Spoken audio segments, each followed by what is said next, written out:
Dans cette vidéo, nous allons aborder la notion effectivement de calendrier d'exécution des tests. Donc une fois en fait que les différents cas de test et procédures de test en fait sont produits et assemblés en suite de tests. Donc les suites de tests, elles peuvent être organisées en fait selon un calendrier d'exécution des tests qui définit l'ordre dans lequel en fait elles doivent être exécutées. Donc là on parle bien en fait de l'ordre. Le calendrier en fait d'exécution en fait des tests devrait tenir en compte les facteurs tels que l'ordre de priorité, la dépendance des tests de confirmation, des tests de régression et les séquences les plus efficaces pour exécuter donc les tests. Donc effectivement, donc ça on parle aussi un petit peu en fait de stratégie, c'est qu'on va commencer les tests par dire quelle est la priorité. Donc on va commencer par les cas prioritaires, donc les plus importants.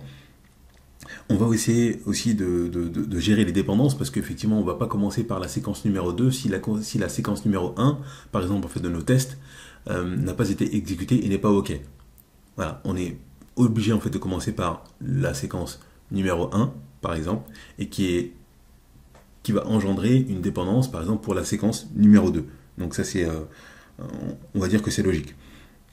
Et on va prendre en compte aussi donc la partie test de non-régression. Donc tout ça, effectivement, donc on va parler en fait de calendrier d'exécution des tests ou d'ordonnancement des tests.